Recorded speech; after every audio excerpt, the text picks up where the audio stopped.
Great. Well, good morning, good evening, good afternoon to everyone, depending on where in the world you are. My name is Sierra, and I am the UCD Alumni Relations Assistant. I am delighted to welcome you to this very special UCD Festival virtual event, Global Perspectives, an interview-style mini-series featuring UCD alumni, academics, and friends worldwide, sharing their stories, ideas, and experiences. These lively discussions will focus on international topics of interest to our global UCD community of over 300,000. Today's session is moderated by theater historian and Canadian native, Dr. Paul Halferty. UCD has almost 2,000 alumni based in Canada, and we want to send a special welcome to those of you tuning in from overseas. Today's episode is the first of 8 Global Perspective sessions. The series reflects UCD's Rising to the Future strategy and its 4 strategic themes: creating a sustainable global society, transforming through digital technology, building a healthy world, and empowering humanity. We are delighted to welcome proud graduate of the MA in Theater Practice program, Thalia Gonzalez, as well as Martha Fitzgerald, co-founder of Fizz and Chips Theater Productions. The format of this webinar will be a 30-minute conversation followed by a short Q&A, and we'll aim to wrap up around 2 p.m. Eastern, 7 p.m. Irish time. Please feel free to submit questions throughout the conversation using the Q&A function at the bottom of your screen. We will, of course, try to get to as many as we can. Also, please note that we are trialing the auto-generated transcription services in Zoom, which are currently in beta testing. Post-captioning will also be available on the recording on YouTube. So now it is my pleasure to hand it over to our moderator, Paul. Thank you very much. It's my pleasure to be here with Thalia and Martha, who are former students of mine at UCD. They both graduated in 2019 from the MA in Theater Practice, which is a joint program between UCD and the Gaiety School of Acting. So it's great to see you both again. So we're talking about the pandemic and theater. And obviously it's had a very negative, almost entirely negative, can we go there? Impact on theater and performance. Although that said, there's actually been a lot of really genuinely ingenious and innovative responses to the pandemic, which I think we're going to talk about a bit today. But first, as a way of sort of beginning, both of you graduated from UCD in 2019, and I guess I want to know what you've been up to since, leading us to that moment in March when all the theaters closed. So why don't we start with Martha? So what have you been up to with Fizz and Chips? Hi, thanks everyone. And in general.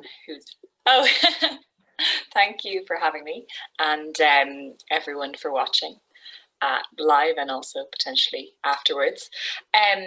So 2019, as you mentioned, is when we graduated. So I feel still quite early on in my theatrical career, as it were. Again, as you mentioned, the company, the collective that I most often make work with, Fizz and Chips, we kind of co-founded it with 3 collaborators, Lindsay Woods, Orla Nichara, and Rue Mew in late 2018, early 2019, and then we started making work while I was kind of doing the MA. So we did a few works in progress at that time. We were working on, we were kind of doing essentially like developing new projects, and then as I graduated, we kind of had our first full production lined up in a theater. It was in the New Theater. It's a musical called Dragon, and honestly, it was absolutely wild that we even were able to perform it, because our week of performances was, I think the day it ended was like 10 days prior to lockdown, around that, maybe a little bit. It ended basically the very beginning of March, our performances. So we were really, really lucky to get those performances in of Dragon. And it felt great to have put on a run of shows that we made in the new theatre, but then equally it completely took the wind from our sails when everything immediately shut down afterwards, because, you know, off the back of that, we kind of had arranged some bigger performances in other venues in Ireland, which were all cancelled. And yeah, so kind of prior to the pandemic, what I'd mostly been doing was obviously the MA itself, which was really, really enjoyable. If anyone's considering it, it was a very well kind of balanced background for someone interested in theatre, in that you do academic and practical and critical and creative, all these different aspects of theatre study, which was great. And so I was focusing on the MA and then focusing on developing Dragon and kind of, yeah, essentially beginning my career as a theatre maker, because prior to that I'd only really worked as an actor in kind of some theatre and education stuff, and my undergraduate degree was in something totally different. I did like European history and politics, so it was a long and winding road. But right before lockdown I was kind of convinced, like, okay, this is what I want to do, I'm on the right track. And then there was a significant roadblock ahead. But and what happened, and what did you, so you guys had these projects that you just finished a project, you were moving on to other projects, and what happened during the lockdown? So much. Oh my God. My entire practice changed as a theatre maker, because as I said, I was just so green. I mean, a year and a half ago, 2 years ago, I still am, but even more so then. I feel like, you know, lockdown has taught me so much about adapting and that kind of thing. But essentially my goal at the beginning of the lockdown was to try and find ways to be creative. Same with, you know, our production company Fizz and Chips. We just wanted to find a way to make work, but, you know, with live performances completely cancelled pretty much, and only kind of, you know, we were still kind of finding our feet as a country with the idea of digital theatre. Thalia and I have spoken about this before. I think there were digital theatre shows in Canada pretty quickly after lockdown happened, but I think it took us a little longer in Ireland to figure out, you know, can we do this? And for Fizz and Chips, as an emerging company, we didn't have the resources to produce anything ourselves. We would have needed support. So we started off with writing a radio play. Myself and Lindsay Woods, we co-wrote this radio play, which we submitted to a competition, and they produced that radio play. But, you know, it was we weren't like 100% comfortable with that medium, and it's not like I listened to loads of radio plays either, you know. It was just like, well, you know, I like writing plays, so why don't do a radio play? It was just this kind of manic desire to find a way to be creative. So that was, you know, we learned a lot from that, I would say. And then we started a podcast, and, you know, we're just kind of going through all these different like creative experiments, I would say. And the podcast was, you know, a lot of fun. We did a residency in Shawbrook Dance in Longford, and, you know, kind of started experimenting with new types of ideas and then the main, I suppose our main success was when we decided we were going to create shows to be performed through a window. And we were like, okay, so like what's actually happening that people could watch us through a window? We were like, okay, we'll go to schools. So we applied for funding from the Arts Council, and very generously had the support of co-producer the Riverbank Arts Centre. And we then went to research and develop this work in progress of this show for young audiences called Never Mind the Weather, essentially about COVID, about adapting to forces outside our control. So hence, Never Mind the Weather. And it was also to be a weatherproof performance, performed outdoors, and also COVID-proof, because we didn't have to come into the schools at all. So we did that, and it was hard, and we did all of our rehearsals on Zoom. But in the end, it worked really, really well. And I have to say, a huge part of what made it possible was the increase in arts funding from the Arts Council as a result of largely the activism of National Campaign for the Arts. And I know their budget increased from, I think it was 75 million the year before. It increased by an additional 50 million. Mm-hmm. So it almost doubled. And so companies like ourselves who had never received, large scale project funding before, were able to experiment with new work and with trying to make work that was possible in a time of COVID. So yeah, it's again, once characteristic of my career, a long and winding journey, but we were really happy. A full year. A full year, yeah. A year that you would think maybe wasn't going to be so full. Talk to me a little bit, before we move on to Thalia, talk to me a little bit about creating the show via Zoom and then staging it at schools without going into the schools. Like, how did you rehearse via Zoom, if you can think of a good example of what would encapsulate that, and then the same for the show itself, site specific, but don't ever go in there. Yeah, it was really different from anything I've ever done before. So like, we would run these pretty much full day rehearsals on Zoom, but on Zoom you have to take a lot more breaks as well. That's one thing we realized, like staring at a screen for hours and hours is like a lot.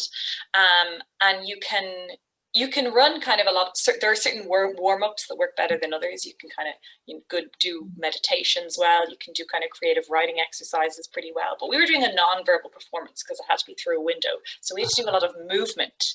So myself as director, with Niamh McGowan, who's another UCD grad, 2019, was our movement director, and assistant director Lindsay kind of hopped on to help the performers, Orla and LA, kind of get into their character physically. And we would essentially just like screen share, play a track, do movement exercises over Zoom, be in the space. We did some with camera on, we did some without camera on.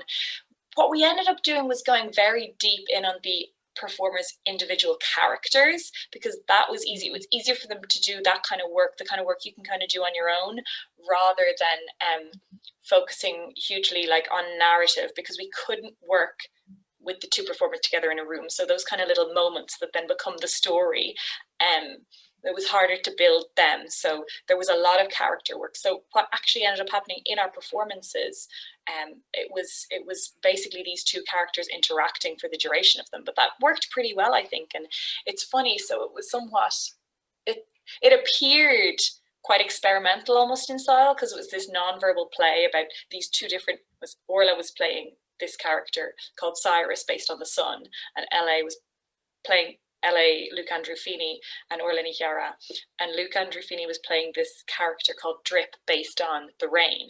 And they had they'd so much research done about these different weather types and like how that could become a character trait.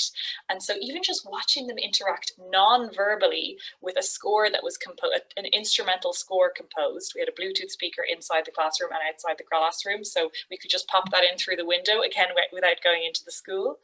So watching them interact with their totally different characters in these like constantly changing ways was really exciting, but also often there wasn't a super obvious narrative. But it's funny because young audiences they don't necessarily mind, they're such open-hearted audience members, so we could really play, the characters could really try new things every time we did a showing. Which we had to do because they never met before the shows, right? They had only met on Zoom, they'd never met in person. So we did 6 sharings in total, and each one was completely different.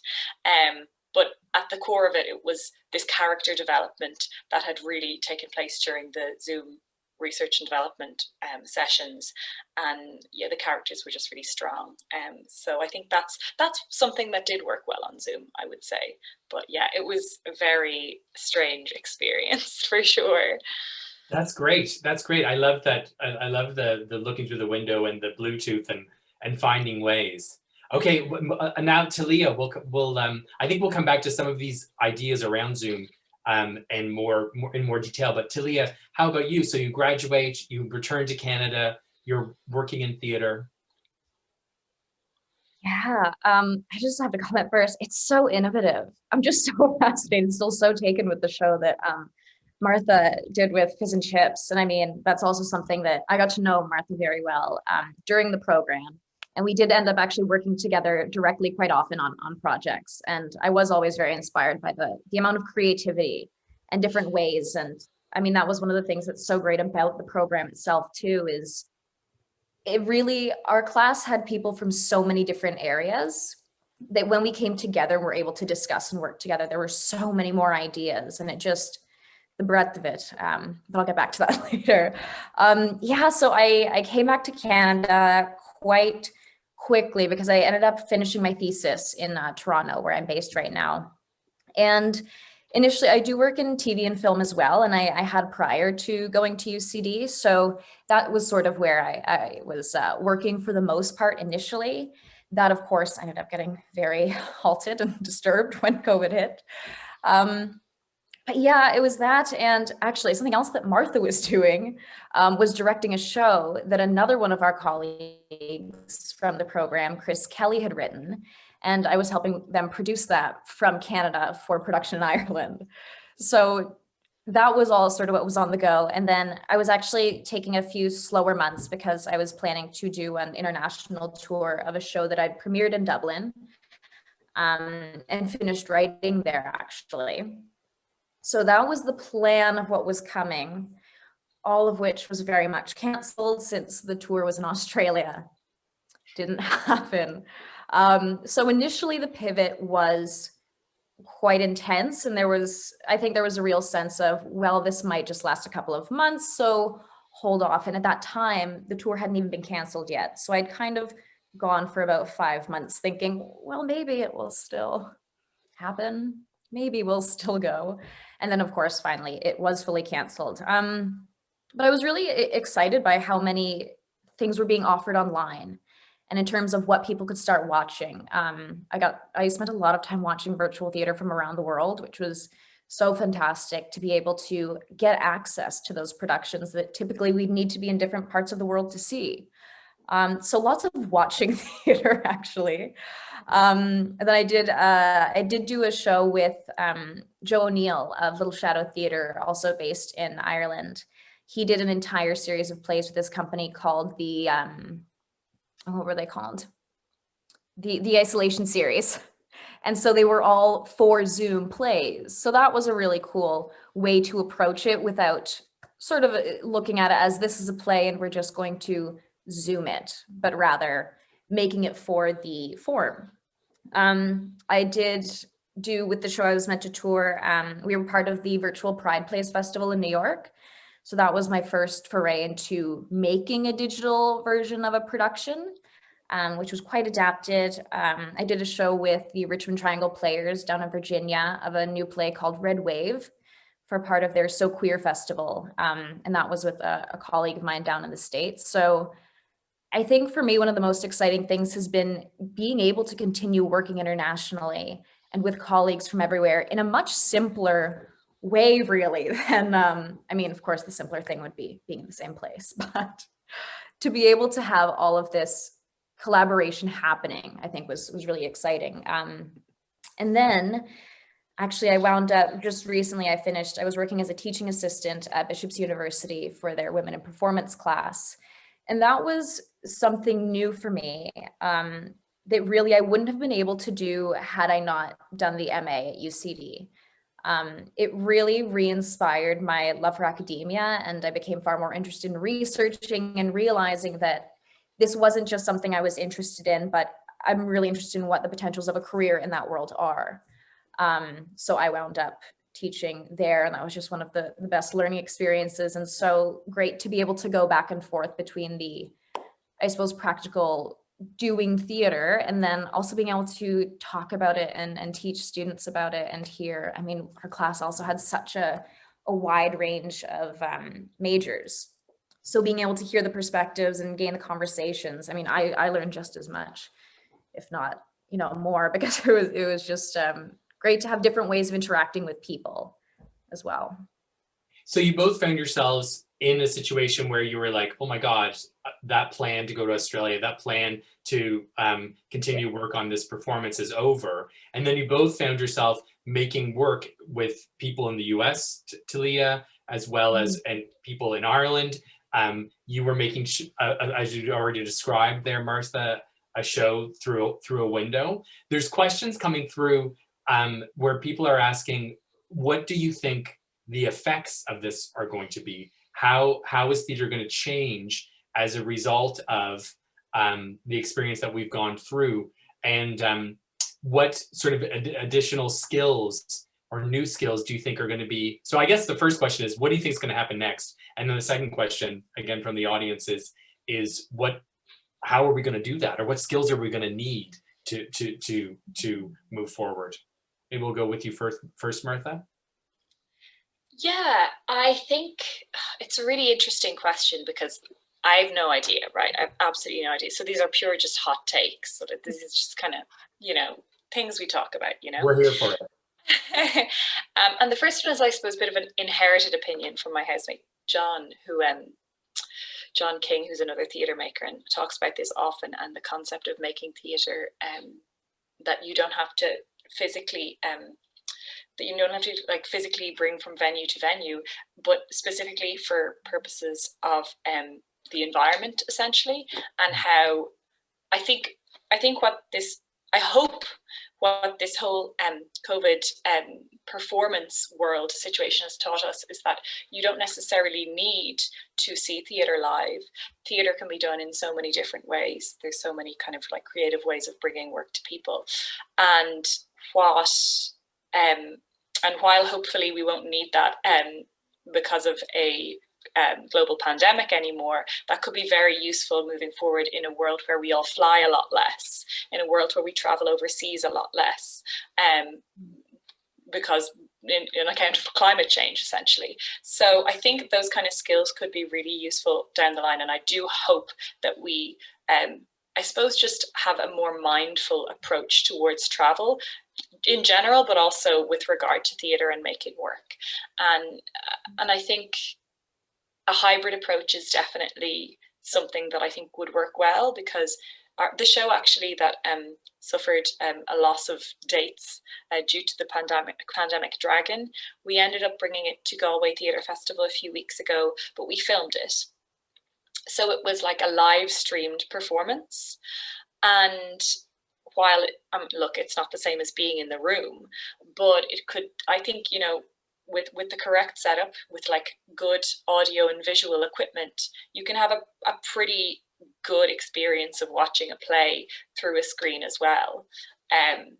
So there's been a few examples of that in our own landmark productions. I know on the weekend I live in Bray, and they filmed Ross O'Carroll Kelly, Postcards from the Ledge, I think it was called, from The Mermaid. They also did the show at the Olympia. Of course, the Dublin Theatre Festival and the Fringe Festival also did online performances, some of which with an environmental angle.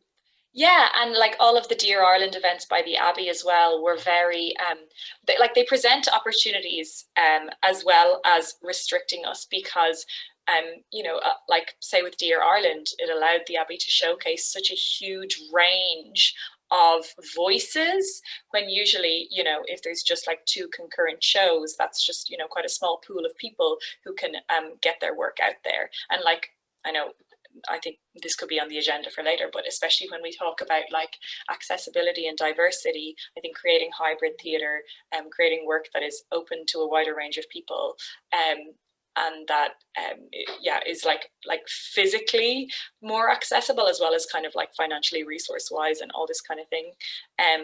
I think that can only be a good thing in the long run. So I do hope that some kind of hybrid approach is taken on by a lot of venues and producers in the future for those kind of reasons. Thalia, what are your thoughts about how we're going to move forward?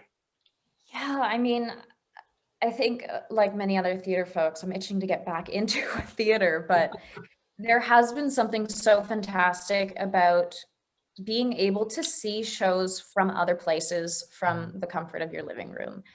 And not just in that, oh, I didn't have to get up and, go out at all, but in the sense of the barrier of time zones is erased. And I do think, I do not think that it's going to replace live theater by any means, but I do hope that some theaters will continue to have these options, because the international audience is there and quite hungry for it, I think. And it's also really just nice to be able to connect in that way with other places and to remember how much more connected we are. I mean, I've seen productions live streamed from Ireland that have really, really touched me. And then I've been able to introduce the company or show to a colleague of mine in Canada who wouldn't have known about them otherwise. And then just seeing, oh, there's so much theater to go around. Let's spread it. Let's spread it out. But I do think it'll be a while, and I'm curious about how hybrids start happening as well, and how much will we be doing theaters in live spaces while also live streaming them, and then how much technology will actually be used within. And so I think the idea of the audience is really what's changing the most, if anything, because an audience can be so many different things now as opposed to a group of people in one room. Yeah, one of the questions that just came through was about, have you seen any online theater that you found particularly inspiring? And just on that note, if I'll talk for a second about audiences. A lot of the theater that I saw that was online theater was about the audience. So it was sort of like, hey, we're online, but you're there, and we're going to talk to you, even though you're not. So, you know, there were two shows that were here. A show a show called 2050 by Dan Colley and Fionnuala Gygax. They sort of staged, I won't give it away because you'll have an opportunity hopefully in the future to see it, but they literally sort of staged, in a sense. It was a Zoom play, and you were interacting as an audience with the performance. To Be a Machine was in the Dublin Theatre Festival, and there was, again, the audience was a part of the staging in a way, and that was acknowledged in its virtualness in very particular ways. So that live aspect, live and co-present aspect, while we were still live and we were not necessarily co-present in the same room, there was the theater that I saw wanted to address that in some way. Did you guys see anything that was interesting, and was there anything of note that you noticed about it generically or in terms of its conventions? If I could jump in, To Be a Machine was actually what I was going to talk about. Okay. It totally rocked my world. I was fascinated by it. I was so excited too and knew about that company, Dead Center, because we'd seen a show as part of the MA program. Yeah. And that actually really ended up influencing a lot of my work moving forward with this idea of intermediality as well. I thought it was just brilliant the way it was innovating, and also approaching it and using it as a point of the subject matter as well, instead of just being the method, but having a really strong message to communicate about that. Yeah, I mean, that one was really cool. I also really enjoyed, there was a really great production of Orestes that happened in Toronto from the Tarragon Theatre. And they'd virtually live streamed the whole thing, but done this full adaptation. And it just really turned it on its head and presented so many different opportunities for access, and just really challenged the ideas of what we believe theater to be, and reimagined it in a really cool experimental way. Fantastic. Martha, did you want to come in there, or? Yeah, I was just going to give, so I was actually very cheekily having a quick Google. I was trying to remember the name of the company, and it's so silly, I've just forgotten it, of this incredible digital play that I saw recently called TM. And it's a Dutch theatre company that makes some very experimental work. But the play, I watched it again because it was digital. I watched it as part of some international theatres program. But it's going to be on in, I think, the Cork Midsummer Festival, or available through the Cork Midsummer Festival. And it was just so... They really figured out how to harness the power, what Zoom can offer to best serve the piece. It was so intimate. It was largely one-on-one. It was interactive. I don't want to give anything away because it was, but it's really worth looking into, and I would recommend anyone to go see it. I think it's also, when I saw it, was also pay what you want, so it's also accessible in that way. And yeah, just a very, very special, very intimate show, kind of the process of participating in it from your own living room also really, really served, you know, the emotional impact that they were trying to, that I think that they were trying to, you know, incite in people. So it was very effective. So that was TM. And then the other, oh, someone sent it in the chat. Brilliant. Thank you so much for doing the research for me. And then I also really enjoyed, very different because it was not interactive, not on Zoom. I think it was just filmed. It could have been live actually, but it was Druids Once Upon a Bridge, which I thought was very effective as well. And again, it was just clearly rehearsed for the cameras that were there. So it was like 3 actors, socially distanced, 1 camera in front of each actor, and these kind of like concurrent monologues that kind of like interwove.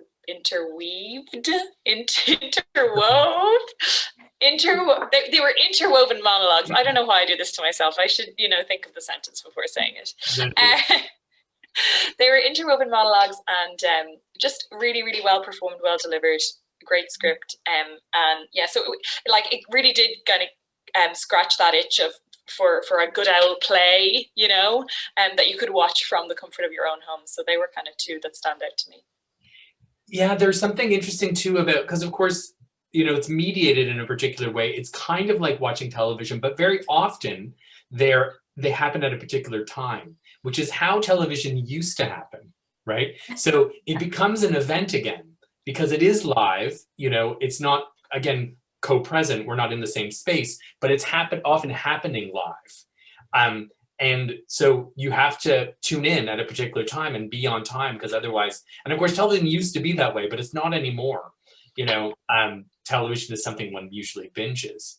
Another question that came up was, do you think that the pandemic, which we've sort of come a little bit at before, do you think the pandemic has resulted in a more diverse and inclusive theater world? If yes, how so? And so, yeah, do you think that things have become more inclusive as a result of these new media technologies, or the use of these media technologies in live performance? Thalia? I think, yeah, like in some ways for sure, but I think there's also like the question of internet connection, right? So how accessible is it for someone who can't get a stable internet connection? Really, it's not. And so I think that in a lot of ways, it's made things very accessible, of course, because we can be in the comfort of our own home and stuff, but there is still a huge gap, and there's something very special. And, you know, what about the person who walks to their local theater? What about the small theater within the town? That is inherently more accessible.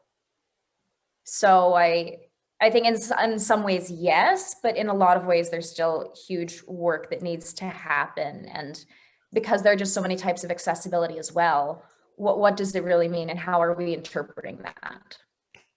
Is it accessible financially? Yes, for a lot of the free productions, it really is.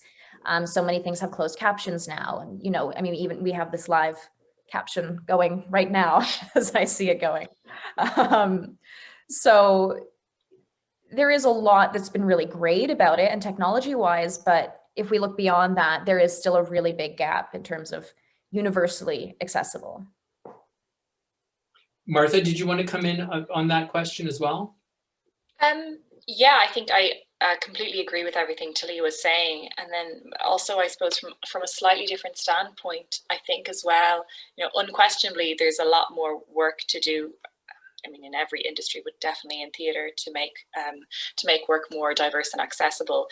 But I think the lockdown, particularly at the beginning, when it really kind of like disrupted everyone's usual routine, I feel in my experience and that of my peers, it gave a lot of creatives time to kind of take stock of their practice and, you know, what they wanted to achieve from their work, or what they wanted their work to be and how they wanted their work to be. And I think that has encouraged people to strive for greater diversity, inclusion, accessibility in their work. And I think, you know, that's a good thing, but hopefully it's also something that when the hustle and bustle of liveness is back, people can carry with them and really implement in a meaningful way. It's easy to, sit at home and think like, oh, you know, these things are important to me. But then when it's like, you know, when you're busy and when you're in a rush and when it's easier to just do what you've always done, and that's often what happens. So I think people have spent a lot of time thinking about the importance of accessibility and diversity. But I think, the proof will be in the proverbial pudding over the coming months, I would say. And another question from our wonderful audience well, I wish I could see you too, but anyways, how did the pandemic conditions affect, we dealt with this a little bit earlier, but affect collective and collaborative creation? So what sort of how did that happen in terms of being able to collaborate with, because it's all, I mean, theater is almost in every stage about collaboration. Thalia, did you want to come in on? Yeah, I mean, in terms of, there's been something so interesting about collaboration right now, because I found when I did the production with Richmond Triangle Players, this show that had been written by Ty Autry, it was so interesting because I realized how, like, the actors we couldn't talk to each other, but there wasn't that normal time that we have before or during rehearsal or during a break when you catch up and talk about little things or have little jokes or something. And, you know, the direct messaging feature on Zoom is just not ideal for that either, and is usually just awkward, or it's missed and seen much later anyway. But that was, I think, the thing I really missed about collaborating, was just being with people and hearing about them, and not necessarily talking about the work itself, because we can still do that, but the closeness that comes up, and what happens when we can see, and even rehearsing when other people are muted, you don't necessarily hear laughter or you don't hear reactions. And so it's much harder to connect and feed with the audience in that sense. But collaboration has really been made a lot easier because we're all able to schedule a lot more time to sit down. And, now instead of having to go to a meeting across town and then trying to figure something else out, we can just be in one place the entire time and schedule Zoom call, Zoom rehearsal. And it's a bit of a dream, especially when it comes to collaborating internationally. We can work around time zones. So. Yeah, that's a lot of truth in what you're saying there. Martha, did you want to add anything to that question? Just kind of, again, like the same kind of thing, but I really miss that unstructured time that happens when you're collaborating in an ordinary rehearsal room. You might end up on the same bus to rehearsals as someone, or you have lunch with someone, or things finish up early, or, even just within a rehearsal or a creative process, there's time that everyone needs a little bit of a mental break or a coffee break, and then you end up having fun and you end up getting to know people on a personal level other than just in the context of the work. And I think especially in the creative industries, that's so important, because how are you supposed to create something that people are supposed to enjoy if you're not enjoying yourself when you're creating it, if you're not having fun during the process? Now, of course, a lot of great work has been made and great work can still happen, but I think on a long-term level, I think it's quite important that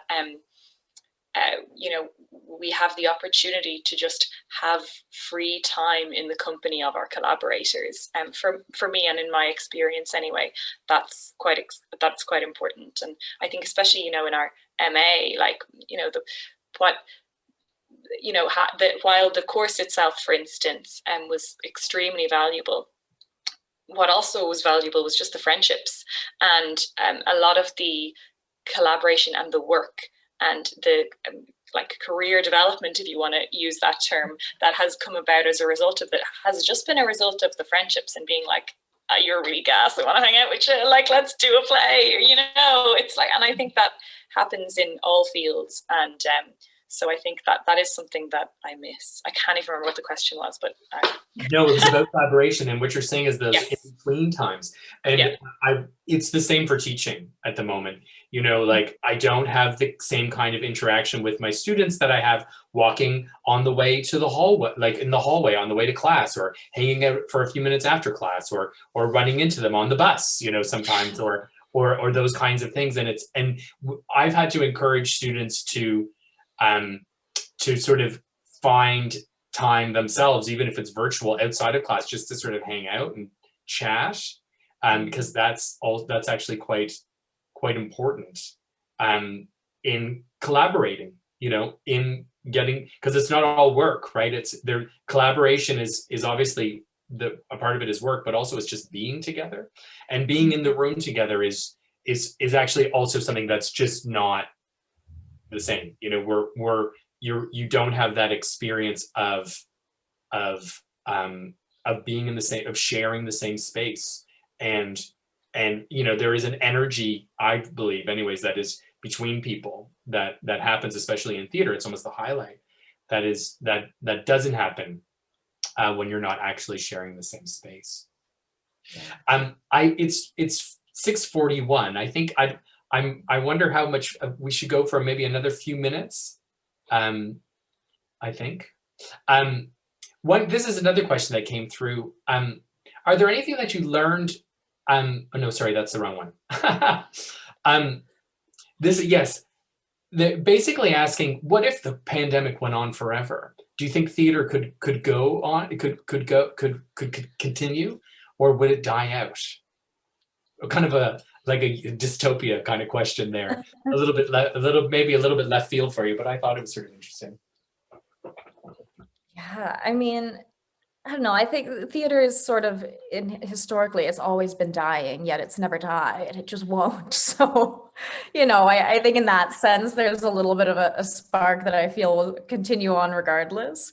But I think, you know, our idea of theater has also changed a lot in the past 100 years, and it's continuing to change and develop. So what does theater look like in 50 years? Will 50% of it be virtual? Will 50% of it be live? Potentially. But I think it's, you know, these definitions are always changing. And so I think following that, yes, I do think theater will certainly go on in whatever form it is, and we'll continue to be questioning it, and we'll continue to discover it. So isn't that really what is at the core of it all anyhow? It's sharing stories and connecting with people, and we won't stop doing that. I mean, I hope not. We can't. Martha, did you want to add anything there? Yeah, I totally agree, because even though theater is like in the long term a lot less, it's harder to do with, like, it requires a lot of resources to put on a show for a few weeks or months, for instance, compared to, say, you make a film and then that film is made and it can just be screened over and over forever. So like, it requires more resources to make theater. Absolutely, it's harder to have a sustainable career from theater. However, on a like basic level, like, you don't need fancy equipment to like say words in front of someone as a performance. You know, you can do it without a set, you can do it without costume. I think what makes theater so special is that everything is theater. And you know, people are always going to want to be part of that live exchange of stories. And if the pandemic went on forever, I think we'd probably see an increase in outdoor performances, performances with smaller groups of people. But I don't see a world without some kind of live performance element. It's too natural, it's too innate, it's like part of our instincts. So yeah, I think for sure it would continue. Yeah, I would agree with you both. You're both very, very astute. That yeah, theater has been what theater is and how it works, and the kinds of interactions that happen have been constantly changing and innovating, and that will continue. Those kinds, almost thinking of theater as a kind of interaction, and modes of interaction and modes of engagement with one about story, but not necessarily always. And often about being together in the same place, but maybe not necessarily always. And so, yeah, well said. Well, I think unless there's any final questions from the audience, we might think about wrapping up. Is that a good idea at this point, Sierra? Yeah, whatever works for you guys. I just want to say, like, such a big thank you to yourselves, Thalia, Martha, Paul. This was a really good conversation. You've all been absolutely fantastic, and I cannot wait to be a really good audience member in all of your future shows. Yes, I won't be making any shows, but I'll sit next to you and we could talk about it. Exactly. We're very excited to be in the room together again, or I'll be in Canada at some point, Martha. I'm sorry, Thalia, so I can see a show probably in the room there as well. But to be in the room or to see work virtually, we can look forward to that. Absolutely. Before we wrap up, I just wanted to remind our audience that you can register for our other Global Perspectives events by clicking the link that should be going in your chat box shortly. There really is something for everyone in there, and we would really appreciate you guys tuning in. If you missed any of tonight's webinar, don't worry, we have recorded the session and it will be available on the UCD Alumni YouTube channel and the Alumni Network from tomorrow. The main UCD Festival is happening online from the 27th to the 29th of May, and it features conversations, performances, workshops, and interactive demonstrations. For more information, you could register on the festival website, and the link should be popping up in your chat box now. So thank you again for joining us this evening, and we look forward to welcoming you to our next event. Thank you, everybody. And thank you to all the people we didn't see who are out there and asked wonderful questions.